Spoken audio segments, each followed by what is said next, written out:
और अब विस्तार से खबरों की ओर आगे बढ़ेंगे। देखिए, दिल्ली में 10 नवंबर को एक ब्लास्ट होता है, जिसके बाद से पूरी दिल्ली दहल उठती है और उसके बाद से अलग अलग राज्यों में सुरक्षा व्यवस्था को कड़ा कर दिया जाता है। लेकिन इस बीच दिल्ली में जो ब्लास्ट हुआ था उसको लेकर नए नए अपडेट अगर हम कहें तो पल पल सामने आ रहे हैं।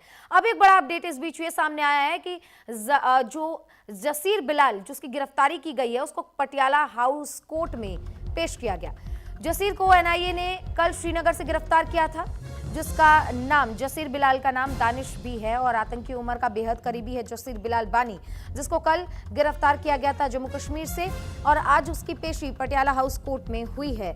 यहां पर एनआईए रिमांड मांग रही है और रिमांड के बाद पूछताछ आगे की जाएगी, क्योंकि इस बीच डॉक्टर आदिल और कई ऐसे आतंकी हैं जिनके संपर्क में था ये जसीर बिलाल। और जसीर बिलाल को लेकर ये जो खबरें सामने आई कि जसीर बिलाल को कल जम्मू कश्मीर से गिरफ्तार किया गया। दिल्ली ब्लास्ट से जुड़ी ये बड़ी खबर, जहां पर एक एक करके गिरफ्तारियां जो हैं वो बढ़ती जा रही हैं। गिरफ्तार आतंकियों की संख्या लगातार बढ़ती जा रही है और जसीर बिलाल को पटियाला हाउस कोर्ट में पेश किया गया है। जसीर को एनआईए ने कल श्रीनगर से गिरफ्तार किया था। लगातार आप समझ लीजिए छानबीन चल रही है, सुरक्षा एजेंसियां एक एक कड़ी को खंगाल रही हैं, उनको जोड़ने की कोशिश कर रही है और किसी का भी बचना यहाँ पर नामुमकिन है, क्योंकि छोटी से छोटी इनपुट के आधार पर सुरक्षा एजेंसियां इस वक्त काम कर रही हैं। चाहे एनआईए हो, आईबी हो, रॉ हो, सब इसमें लगी हुई हैं कि आखिर दिल्ली को दहलाने की, देश को दहलाने की ये साजिश किसने की, कहाँ से की, इसके लिए फंडिंग कौन कर रहा था। क्योंकि अल फलाह यूनिवर्सिटी में जो फंडिंग की जा रही थी, वहाँ के जो ट्रस्टीज थे उनसे भी लगातार बातचीत की जा रही है। पूछताछ के लिए फाउंडर को बुलाया गया है। अब इसी बीच देखिए, ईडी 25 ठिकानों पर छापेमारी करती हुई नजर आ रही है। मनी लॉन्ड्रिंग की बेसिकली अगर हम कहें तो जांच हो रही है कि आखिर इस यूनिवर्सिटी के खर्चे कैसे चलते थे, कहाँ से पैसे आते थे, ये जो पैसे आते थे वो कौन भेजा करता था और ये पैसे कौन भेजा करता था, कहां कहां पे ये शेयर किया जाता था और ये जो फैकल्टी मेंबर यहां से जो गिरफ्तार किए गए हैं आखिर किन किन के ये संपर्क में थे, इन तमाम चीजों की जांच। इसी बीच बिलाल को कोर्ट में पेश किया गया है। क्राइम एडिटर अली शर्र हमारे साथ जुड़ गए न्यूज रूम से, उनका रुख कर लेते हैं। अली, बहुत ये अहम खबर इसलिए भी क्योंकि बिलाल को इस वक्त कोर्ट में पेश किया गया है, क्या कवायदें चल रही हैं बिलाल को लेकर?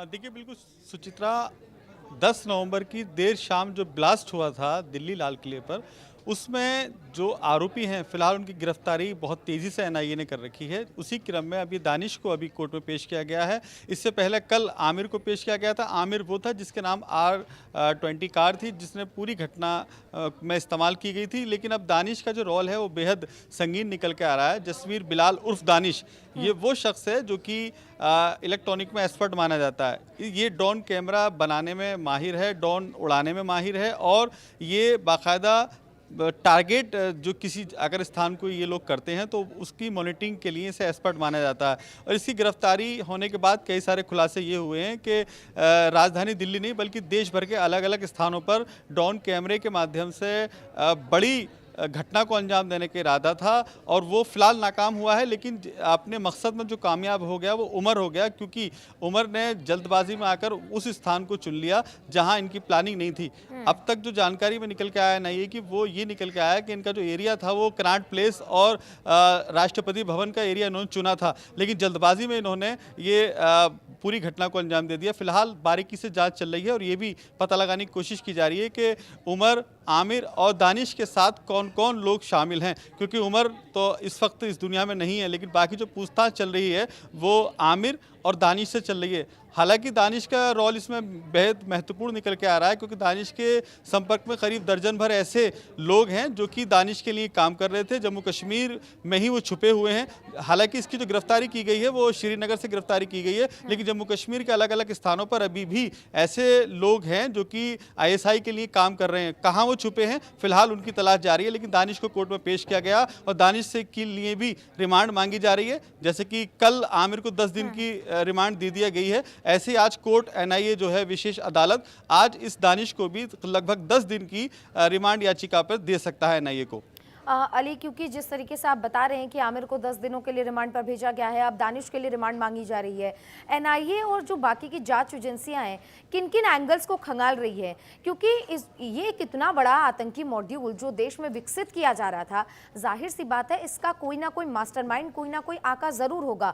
क्या अब तक कोई ऐसी इन्फॉर्मेशन सामने आई है कि कौन सा देश या कौन सा इसमें आका शामिल है, या लगातार पूछताछ की जा रही है और जब तक कोई पुख्ता सबूत नहीं मिल जाता तब तक ये कहीं ना कहीं सीक्रेट रखा जाने वाला है?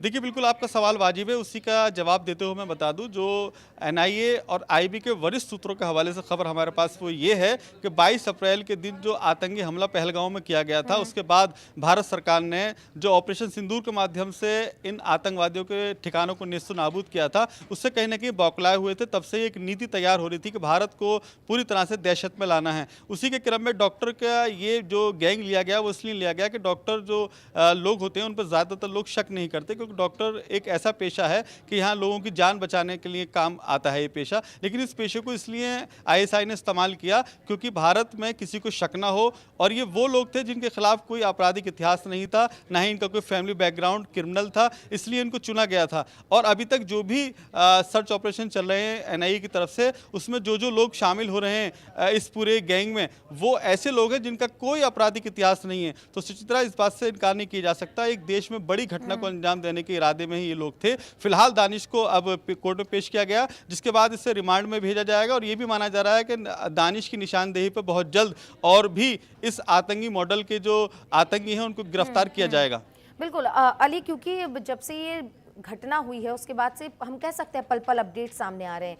इस बीच ये खबर जो सामने आ रही है जिसमें ड्रोन कैमरों का इस्तेमाल, ड्रोन से हमला करना, रॉकेट का इस्तेमाल करके दिल्ली को दहलाने की साजिश, और ये जो अवशेष बचे हैं ब्लास्ट के बाद से, इसमें जूते में एक मेटल नुमा एक चीज़ बरामद की गई है जो इस तरफ भी इशारा कर रही है कि हो सकता है कि जूते में ट्रिगर हो जिसके बाद बम ब्लास्ट हुआ था। इन तमाम चीज़ों को लेकर ये जो खबरें सामने आ रही हैं, विस्तार से बताइए कि क्या ये प्लानिंग थी और अब तक सुरक्षा एजेंसियों को इससे क्या कहा जा रहा है कि इनकी ये जो प्लानिंग थी प्रॉपर किस तरीके से की गई थी? देखिए, जैसे कि अभी आपसे मैं जिक्र कर रहा था, 22 अप्रैल में आतंकी हमले के बाद जो भारत सरकार ने जवाब दिया ऑपरेशन सिंदूर के माध्यम से, और अंदर घुस के पाकिस्तान के उन ठिकानों को नेस्तनाबूद किया जहां आतंकवादी पलते थे, ट्रेनिंग लेते थे। उसी के चलते कहीं ना कहीं आईएसआई के जो आका हैं वो नाराज़ हैं, इसीलिए पूरा मॉडल तैयार करते हुए पढ़े लिखे व्हाइट कॉलर वाले आतंकियों को इस बार शामिल किया गया है। क्योंकि अक्सर अब से आपने देखा होगा, दर्शकों ने देखा होगा, जो भी आतंकवादी गिरफ्तार होते थे, जो भारत के रहने वाले होते थे और उनके माइंड वॉश किए जाते थे, वो बेपढ़े लिखे लोग होते थे। लेकिन इस बार ये डॉक्टर हैं, एमबीबीएस एमडी हैं, बाकायदा पढ़ा लिखा ये तबका है, और इसको इसमें इस्तेमाल किया गया है। इसका मकसद साफ है कि आईएसआई की एक बड़ी योजना थी जिसको फिलहाल नाकाम किया गया है। लेकिन अगर बात की जाए उमर की, तो उमर ने बाकायदा आईएसआई, जैश ए मोहम्मद और लश्कर तैयबा के संपर्क में था। ये इनपुट एनआईए ने क्लियर किया है, और साथ के साथ इनकी जो मंशा थी वो यही थी कि ऐसे जो पॉइंट तलाश किए जाएं भारत में जो कि पर्यटक स्थल हैं, जैसे कि आगरा है, दिल्ली है, मुंबई है। ये वो स्थान है जहां देश नहीं दुनिया भर से पर्यटक भारत में की जो सुंदरता देखने के लिए आते हैं। तो उन ठिकानों को इन्होंने चुना था जहां पर कि ये ब्लास्ट कर सकें। और ये जो दानिश है जिसकी गिरफ्तारी की गई, जिसे फिलहाल कोर्ट में पेश किया गया है, ये वो दानिश है जो एक्सपर्ट कहलाता है। ये ड्रोन का मास्टरमाइंड है। ये ड्रोन उस लेवल तक बना सकता है जो वेट उठा करके ले जा सके। यानी कि सबसे बड़ी बात है, आपको समझनी होगी, दर्शकों को समझनी होगी कि ये जो ड्रोन बनाता है ये वेट 10 से 12 किलो 15 किलो तक उठा के ले जा सकते हैं वो ड्रोन। तो ड्रोन में रॉकेट लगा करके ये कहाँ निशाना बनाकर उड़ाने वाले थे, फिलहाल ये जांच का विषय है और पूछताछ चल रही है। लेकिन ये बिल्कुल साफ है कि 6 दिसंबर के दिन उन्होंने चुना था। 6 दिसंबर के दिन 20 ब्लास्ट होने थे। जिस तरीके से लगातार नए नए अपडेट सामने आ रहे हैं, नए नए इसमें डेवलपमेंट्स हो रहे हैं, कहीं ना कहीं ये काफी ज्यादा चिंताजनक स्थिति और भी बनती जा रही है। अली, आप बने रहिएगा, आगे भी आपका रुख करेंगे। इस बीच जो देखिए, इसी ब्लास्ट से जुड़ी एक और बड़ी खबर सामने आ रही है जो डॉक्टर शाहीन और मुंजमिल से जुड़ी हुई है। मुंजमिल की और शाहीन की फोटो सामने आई है। शाहीन और मुंजमिल ने ब्रेजा कार खरीदी थी और शाहीन और मुंजमिल दोनों कार खरीदने के लिए गए थे। फोटो में मुंजमिल के हाथ में मिठाई भी दिखाई दे रही है। देखिए, आज एक नया अपडेट ये सामने आता है कि ये जो उमर है उसका एक वीडियो सामने आता है जो फिदाइन हमले और सुसाइड बॉम्बिंग की पैरवी करता हुआ नजर आता है। दूसरी तरफ एक और फोटो, एक और तस्वीर सामने आती है जिसमें देखिए ये सुजुकी ब्रेजा कार खरीदने के लिए ये दोनों पहुंचे हुए थे, जिसमें मुंजमिल और डॉक्टर शाहीन सईद आपको तस्वीरों में नजर आ रही है, हाथ में मिठाई। और इन्हीं सब कार का इस्तेमाल किया जा रहा था, जैसे i20, ब्रेजा, इन्हीं गाड़ियों का इस्तेमाल किया जा रहा था इस आतंकी मंशा को। तो ये तस्वीरें हम आपको दिखा रहे हैं। देखिए, ये एक्सक्लूसिव तस्वीरें, ये आतंकियों के इस्तेमाल में लाई जाने वाली कार ब्रेजा जो खरीदने ये दोनों पहुंचे थे, मुंजमिल और डॉक्टर शाहीन। ये दो तस्वीरें हम आपको दिखा रहे हैं। हमारे सहयोगी क्राइम एडिटर अली लगातार हमारे साथ बने हुए हैं, उन्हीं की ओर चलते हैं। अली, एक तस्वीर भी अब सामने आ रही है। पहले उमर का एक वीडियो सामने आता है जिसमें वो सुसाइड बॉम्बिंग को लेकर पैरवी कर रहा है, दूसरी तरफ ब्रेजा कार को लेकर ये जो फोटो है वो वायरल हो रही है। एक के बाद एक, जैसे कि पल पल डेवलपमेंट की हम बात कर रहे थे, वही चीजें हमें देखने को मिल रही हैं इस कार को लेकर, और इस तस्वीर को क्या लेकर जानकारी आ रही है? देखिए सुचित्रा, सबसे पहले समझना होगा कि ये वो कार है ब्रेजा जो कि अल्फा यूनिवर्सिटी से बरामद की गई है।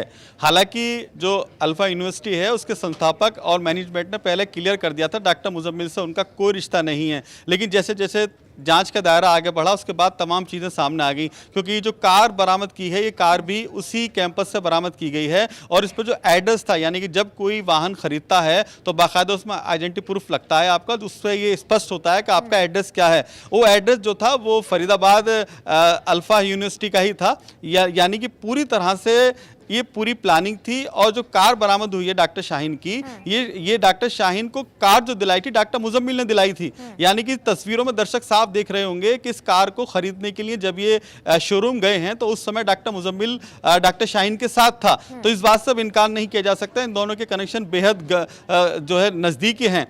अब ये भी जांच का विषय है कि आखिरकार कार के लिए जो पैसे दिए गए थे डॉक्टर मुजम्मिल ने डॉक्टर शाहीन को, वो कहां से दिए थे, क्योंकि अकाउंट में सीधा सीधा लेन देन दिखाया गया है। अब उस पैसे के पीछे की क्या मंशा थी, क्या इनका लेन देन था, किस हद तक इनकी दोस्ती थी, ये भी एक जांच का विषय है। लेकिन अब क्लियर हो चुका है कि अल्फा यूनिवर्सिटी जो है वो पूरी तरह से आतंकवाद का अड्डा बनी हुई थी। सुचित्रा, बिल्कुल, ये जाहिर सी बात है क्योंकि अल्फा यूनिवर्सिटी को लेकर भी नई नई डेवलपमेंट, नई नई जो जानकारियां वो सामने आ रही है। क्योंकि इस बीच अली, अगर हम बात करें अल्फा यूनिवर्सिटी के फाउंडर फारूकी से भी लगातार संपर्क बनाने की कोशिश की जा रही है, जो कि फरार चल रहे हैं, उनसे भी पूछताछ की बात कही जा रही है। और क्योंकि वहाँ के जो ट्रस्टीज है, जो फाउंडर्स है, वो क्लियर तौर पे ये कह रहे हैं कि हमें पता ही नहीं है कि इतना बड़ा आतंकी मॉड्यूल हमारी यूनिवर्सिटी से चलाया जा रहा है। तो इस बात को लेकर जब पूछताछ भी होनी है और अल्फला यूनिवर्सिटी के नाम पर गाड़ी रजिस्टर होती है, ये कब की बात बताई जा रही है? जो फोटो सामने आ रही है अली, आखिर ये कब की खरीदी गई है कार, कब से इसको इस्तेमाल में लाया जा रहा था, और ये डॉक्टर शाहीन के पास ये कार कब से मौजूद थी, कब से वहां पर वो इस्तेमाल करी थी, इसके बारे में क्या जानकारी आ रही है?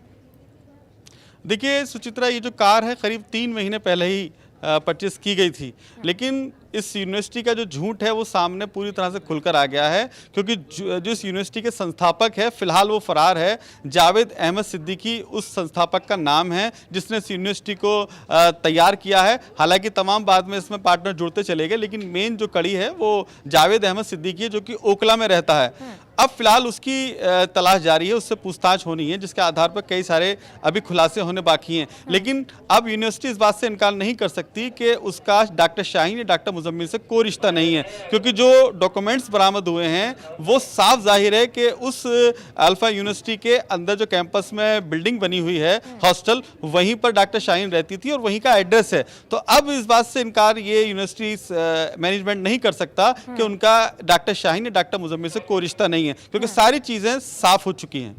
बिल्कुल, जाहिर सी बात है क्योंकि ये लगातार जो तस्वीरें सामने आ रही हैं और जो नए नए इसमें खुलासे हो रहे हैं, कहीं ना कहीं ये दहलाने वाले भी हैं। अब अली, आपके पास लौटूंगी, इसी बीच एक और बड़ी खबर इसी से जुड़ी सामने आ रही है। देखिए, जहां पर दिल्ली ब्लास्ट से जुड़ी एक और बड़ी खबर ये सामने आ रही है। धमाके से पहले उमर का एक सीसीटीवी फुटेज जो है वो सामने आया है। इसमें उमर सीसीटीवी फुटेज में हम आपको दिखाएंगे कि वो किस तरीके से गाड़ी में बैठा हुआ नजर आ रहा है। अरुणा आसिफ अली रोड का ये पूरा वीडियो बताया जा रहा है। सीसीटीवी फुटेज में धमाके वाली I-20 कार जो है, उस कार में ये जो उमर है, आतंकी उमर, वो नजर आ रहा है। धमाके से पहले एक मस्जिद में आतंकी उमर गया हुआ था और उस मस्जिद के बाहर का ये वीडियो हम आपको दिखा रहे हैं। देखिए, ये जो लाल घेरे में आपको I-20 कार नजर आ रही है, ये वही गाड़ी है जिसमें ब्लास्ट हुआ था। और ब्लास्ट से पहले आखिरी बार नमाज अदा करने के लिए उमर मस्जिद की ओर गया था और काफ़ी समय तक वहाँ पर ये गाड़ी बाहर खड़ी थी। उसके बाद गाड़ी से वो बाहर आता है और लगभग 6:52 से 55 मिनट का वो दरमियान था जब ये ब्लास्ट होता है और लाल किले के पास अफरा तफरी मचती है, जिसमें कई लोगों की जान भी जाती है। अब देखिए, इसी बीच आतंकी उमर का एक वीडियो भी सामने आ रहा है। दिल्ली धमाके से पहले आतंकी उमर ने एक वीडियो बनाया था। धमाके से पहले उमर का ये एक्सक्लूसिव वीडियो हम आपको दिखाएंगे।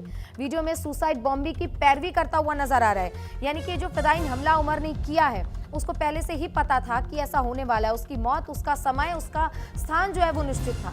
धमाके से पहले आतंकी उमर ने जो वीडियो बनाया है, वीडियो में आतंकवाद की वकालत करता हुआ नजर आ रहा है। इस वीडियो में उमर ये भी कहता हुआ नजर आ रहा है, ये भी कहता हुआ सुना जा रहा है कि पूरे दुनिया में अगर हम कहें फिदाइन हमला, ये जो सुसाइड बॉम्बिंग है उसको लेकर गलतफहमी है, उसको लेकर सही कॉन्सेप्ट जो है वो नहीं फैलाया गया है, नहीं बताया गया है। तो इस वीडियो में आतंकी उमर क्या कुछ कह रहा है, आप वो भी सुनिए। One of the very misunderstood concept of what has been labeled as suicide bombing. It is martyrdom operations, and it is being known in Islam. There are multiple contraindications, but there are multiple arguments that have been brought against it. Martyrdom operations. When a person presumes that he is going for sure die at a particular place at a particular time, he goes against the presumption that a particular is going to die in a particular situation. It's not, we don't have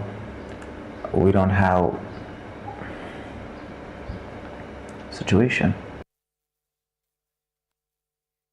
तो देखा आपने कि ये वही आतंकी उमर है जो I-20 car में फिदाइन हमला करता है, जिसके बाद से दिल्ली में कई लोगों की जान जाती है। फ्लुएंट इंग्लिश बोलता हुआ ये डॉक्टर उसी आतंकी मॉड्यूल का हिस्सा था। दिल्ली में ब्लास्ट हुआ, उसके बाद टेरर फंडिंग को लेकर अब ईडी भी एक्शन में है। दस्तावेज, बैंक डिटेल, मोबाइल जब्त किया गया है।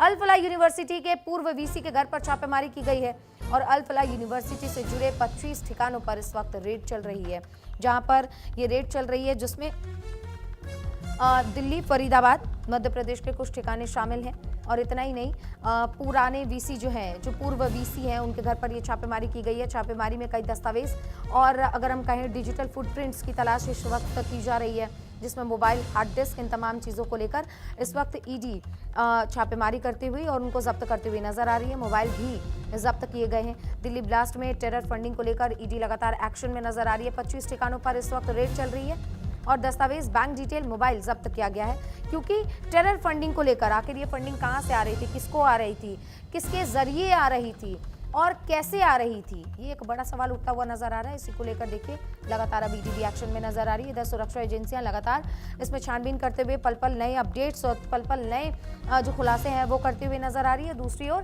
यहाँ ईडी भी एक्शन में नजर आ रही है।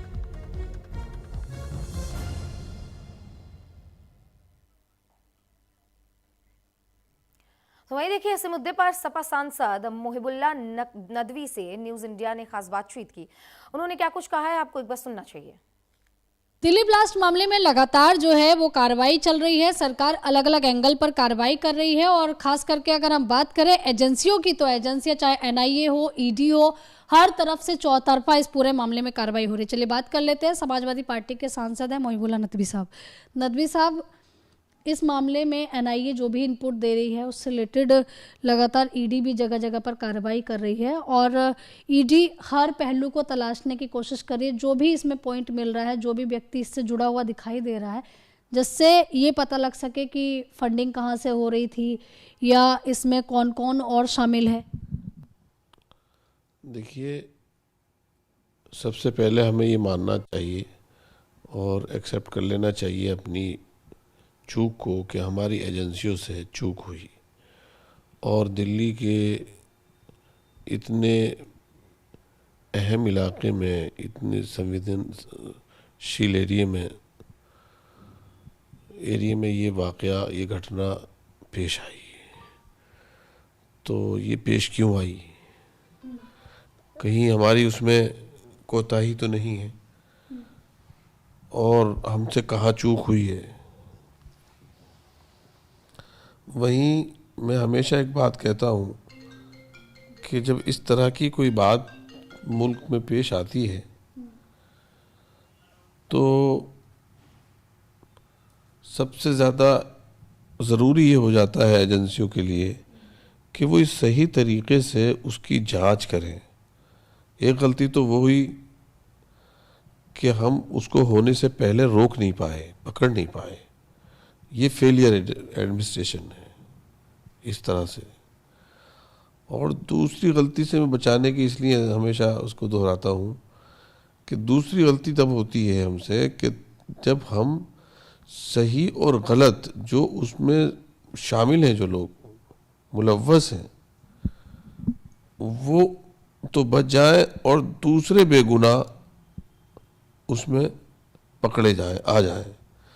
उसकी वजह क्या होती है कि अगर वो बेगुनाह लोग उसमें आ जाते हैं तो फिर और ज़्यादा वो हम एक अपने ही लोगों को अपने ही हाथों से हमारी एजेंसियां जब उनके ऊपर कार्रवाई करती हैं और उनको अदालतें लंबे लंबे अरसे के बाद, सालों साल के बाद बाइज्जत बरी करती हैं, तो समाज में एक उससे बहुत एक दुखद पैगाम जाता है।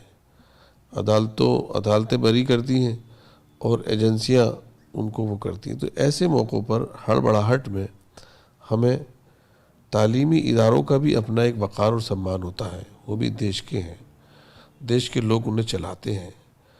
और किसी भी इंस्टीट्यूशन में अच्छे भले लोग किसी भी वक्त, ये तो एक माइंड का खेल है, कोई गुमराह अगर हो गया तो उससे उस तालीमी इदारे की जो क्रेडिबिलिटी है, उसका जो इस्तेहकाम है, उसको जो वो खिदमत अंजाम दे रहा है देश के लिए, तो ऐसे नहीं कि एकदम से ख़त्म हो गया या वो कम हो गया या वो हो गया।